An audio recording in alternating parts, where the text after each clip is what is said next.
Try natin, no? Input tayo ng 5 numbers. Int, num.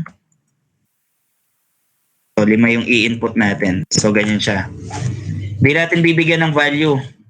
Kasi gagamitin natin siya as dynamic. Pag sinabing dynamic, yung user, yun yung nagbibigay ng value dun sa array. Okay? So, try natin. Cout. Enter tayo ng 5 numbers, no? So, gamit na lang tayo ng looping para hindi na tayo 5 times magpiprint ng cout. Okay? Int x equal to 1, x less than equal to 5, x plus plus. Okay? Cout, enter a number. Okay?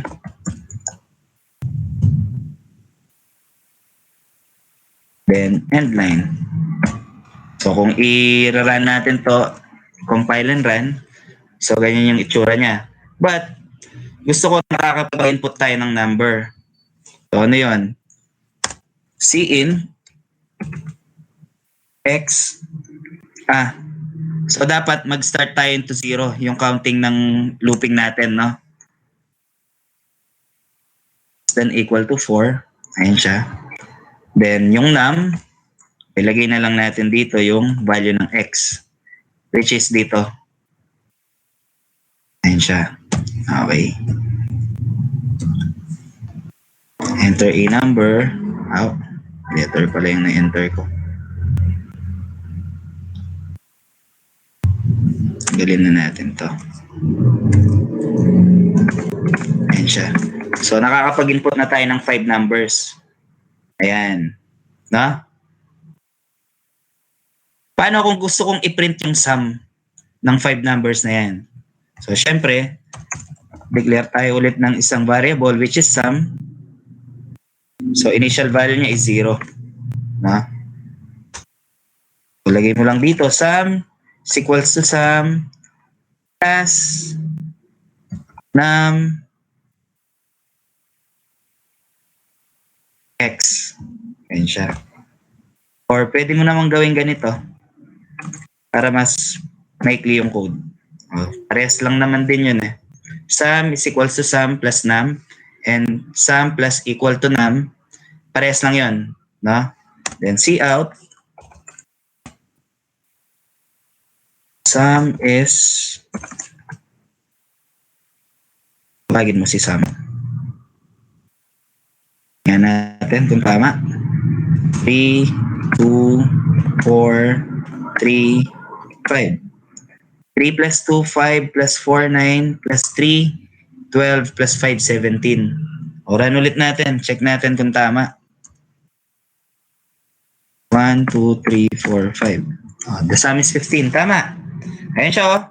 Ang laking tulong ng array. Instead of declaring 5 different variables, no? Declare ka na lang ng array. Laki ding tulong ng looping natin, no? Instead of printing 5, enter a number, no? Tsaka yung pagsisiin natin, dapat 5 times yan. 1 time lang tayo nag-see-in and 1 time lang tayo nag-see-out ng enter a number. Ayan siya. Questions? Bakit X yung nilagay natin dito? Ha? O, ganito siya, ha? Discuss natin. Ito siya. So, yung array natin, meron tayong 5 na value na pwedeng ilagay into array natin, which is, pangalan niya is num. No? So, yung value ng X natin dito sa loop, yung initial value niya is 0. Bakit ginawa ko siyang 0? Kasi yung sabi nga natin, diniscuss natin kanina yung array, nag-start yung location ng array into 0. No? Kaya 0. Okay? So, basahin mo yung condition. 0 is less than equal to 4. True. So, gagawin nyo yung body ng loop. Magpiprint siya ng enter a number. So, magpiprint siya ng isang ganyan. Then cin nam yung value ng x. For example, nag-enter ako dito, 10. So yung x is value niya is 0. So yung in-input natin dito, yung siniin natin, yung in-input ng user, mapupunta dun sa memory allocation na 0, yung number 10. No? Then si Sam, ito siya, value ng Sam is 0. No? Sam is equals to Sam plus 10. Ayan siya. So the value of Sam ngayon is 10 na. Kasi 0 plus, ayan o, initial value ng Sam is 0. Pero dito, pinlast natin yung memory allocation na 0, which is 10, kay Sam. Naintindihan? Sabihan nyo lang kung medyo mabilis yung discussion natin. Kung meron kayong questions, no? Okay? So, tapos na to. Then, magpa-plus 1 si x. So, this will become 1. So, magpiprint na naman siya dito. Ayan. So, basahin mo to. 1 is less than equal to 4. True. Si out na naman ng isang enter a number. Enter a number. Ayan siya. Then, let's say nag-input ako ng 2. Okay?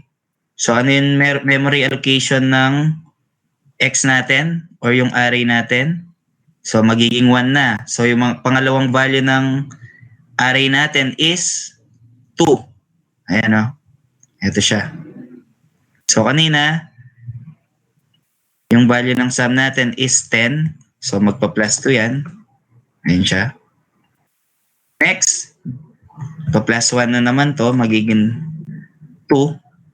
Yung value ng x is 2 is less than equal to 4. True na naman, mag-enter na naman ng number. So let's say in-enter ng user is 3. Okay? Magpa-plus 3 na naman to.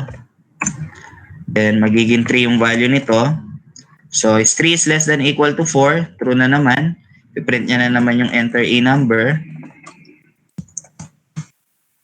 So 1 yung ilalagay ng user. So magpa-plus 1 to. Then the value of x will become 4. Ayan siya. So 4 is less than equal to 4. True ulit. Enter the number. So nilagay natin dito is 0. So magpa-plus 0 dito. Okay. So pagkatapos nito, plus 1 na naman. 5 is less than equal to 4. False. So hindi niya nagagawin to.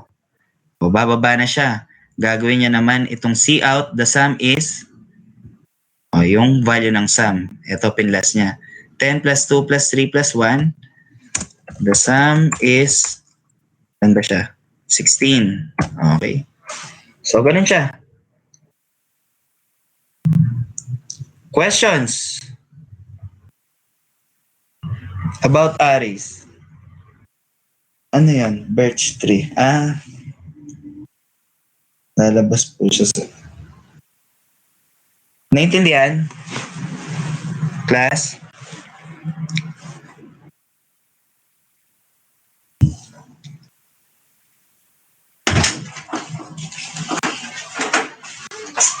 Sir, paano po pag double po, sir? Anong double? Yung may decimal?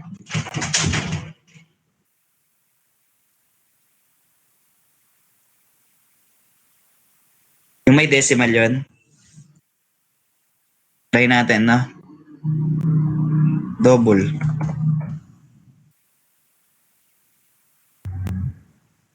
Enter 1.2, 2.0, 3.3, 2.1, 9. Ayun siya, double. Ay, may decimal.